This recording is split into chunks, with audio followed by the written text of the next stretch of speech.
തെരുവ് വിളക്കുകൾ അപൂർവമായ കരിങ്കല്ല് പാകിയ ഇടവഴികളും പാടശേഖരങ്ങളും അതിരിടുന്ന അന്നത്തെ കേരളീയ ഗ്രാമങ്ങളിൽ സൂര്യൻ അസ്തമിച്ചാൽ പിന്നെ ഇരുട്ടിൻ്റെ സാമ്രാജ്യമാണ്.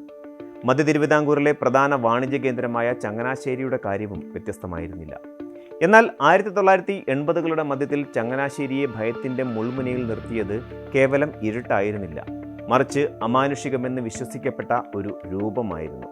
പോത്തിൻകാൽ പ്രേതം എന്ന പേരിൽ അറിയപ്പെട്ട ആ പ്രതിഭാസം ഒരു നാടിൻ്റെ സ്വൈരജീവിതം തകർക്കുകയും സാമ്പത്തിക ഇടപാടുകളെപ്പോലും നിശ്ചലമാക്കുകയും ചെയ്ത വിചിത്രമായൊരു അധ്യായമാണ്. ഈ ഭയം വെറുമൊരു കിംവദന്തിയല്ലെന്ന് ഉറപ്പിക്കുന്ന തരത്തിലുള്ള സംഭവങ്ങൾ ഓരോന്നായി പുറത്തു വരാൻ തുടങ്ങി. അതിൽ ഏറ്റവും പ്രധാനപ്പെട്ടത് ഒരു വ്യാപാരിക്കുണ്ടായ അനുഭവമായിരുന്നു. ഒരു ദിവസം രാത്രി തൻ്റെ വ്യാപാര സ്ഥാപനമടച്ച് വീട്ടിലേക്ക് മടങ്ങുകയായിരുന്നു അദ്ദേഹം. പാലത്ര പാലത്തിന് സമീപം എത്തിയപ്പോൾ വഴിയിലെ കനത്ത ഇരുട്ടിൽ നിന്ന് മങ്ങിയ ഒരു രൂപം അദ്ദേഹത്തിന് മുന്നിൽ പ്രത്യക്ഷപ്പെട്ടു. ഭയം കൊണ്ട് മരവിച്ചുവെങ്കിലും പുറത്തു കാട്ടാതെ അദ്ദേഹം അങ്ങനെ നടന്നു.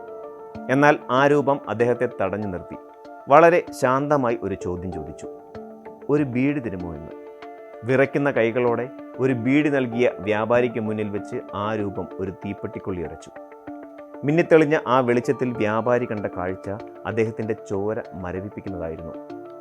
തനിക്ക് മുന്നിൽ നിൽക്കുന്നത് ഒരു മനുഷ്യനാണെന്ന് തോന്നുമെങ്കിലും അയാളുടെ പാദങ്ങൾ മനുഷ്യൻ്റേതായിരുന്നില്ല.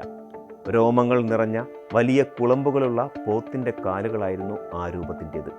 ജനങ്ങളുടെ ഭീതി പരിധി വിട്ടപ്പോൾ കേസന്വേഷണം കാര്യക്ഷമമാക്കാൻ പോലീസ് തീരുമാനിച്ചു. അങ്ങനെയാണ് ഐതിഹാസികനായ SI ജോഷുവ ചങ്ങനാശ്ശേരിയിൽ ചാർജ് എടുക്കുന്നത്. അദ്ദേഹം ഒരു തന്ത്രം മെനഞ്ഞു. പഴയൊരു കാളവണ്ടി അദ്ദേഹം സംഘടിപ്പിച്ചു. ഒരു സാധാരണ കാളവണ്ടിക്കാരൻ്റെ വേഷത്തിൽ ജോഷുവ വണ്ടി തെളിക്കാൻ തയ്യാറായി. എന്നാൽ വണ്ടിക്കുള്ളിൽ ആയുധധാരികളായ 3 പോലീസുകാരെ അദ്ദേഹം പടുതയ്ക്കുള്ളിൽ ഒളിപ്പിച്ചിരുന്നു. പാലത്ര പാലത്തിന് സമീപം എത്തിയപ്പോൾ കാളവണ്ടിക്ക് തടസ്സമായി ആ ഭീകര രൂപം പ്രത്യക്ഷപ്പെട്ടു. പതിവ് പോലെ ശാന്തമായ ശബ്ദത്തിൽ അയാൾ ബീഡി ചോദിച്ചു. ജോഷുവ ഒട്ടും പതറാതെ ബീഡി നൽകി. അയാൾ തീപ്പെട്ടി ഉരച്ചപ്പോൾ നിലത്ത് ആ ഭീകരമായ പോത്തിൻകാൽ തെളിഞ്ഞു. സാധാരണക്കാരെ പോലെ പേടിച്ചോടുന്നതിന് പകരം ജോഷുവ ഉടൻ തന്നെ തൻ്റെ കൈവശമുണ്ടായിരുന്ന വിസിൽ ആഞ്ഞു വിളിച്ചു. പെട്ടെന്ന് തന്നെ പടുതയ്ക്കുള്ളിൽ ഒളിഞ്ഞിരുന്ന പോലീസുകാർ പുറത്തേക്ക് ചാടി. അപ്രതീക്ഷിതമായ ഈ നീക്കത്തിൽ ആ രൂപം പകച്ചുപോയി. പോലീസുകാർ ആ രൂപത്തെ വട്ടം പിടിക്കുകയും താഴെയിട്ട് അമർത്തുകയും ചെയ്തു. മനോഹരമായി നിർമ്മിച്ച പോത്തിൻകാൽ വേഷം ശരീരത്തിൽ നിന്ന് അഴിഞ്ഞു വീണപ്പോൾ നാട്ടുകാർ കണ്ടത് ചങ്ങനാശ്ശേരിയെ വിറപ്പിച്ച പ്രേതത്തെയല്ല, മറിച്ച് തന്ത്രശാലിയായ ഒരു കൊടും കുറ്റവാളിയെയായിരുന്നു. പിറ്റേന്ന് രാവിലെ ചങ്ങനാശ്ശേരി അങ്ങാടി കണ്ടത് പോലീസിനാൽ ബന്ധിക്കപ്പെട്ട ആ മനുഷ്യ പ്രേതത്തെയാണ്. അതോടെ ജനങ്ങളുടെ ഉള്ളിലെ ഭയം പടിയിറങ്ങി.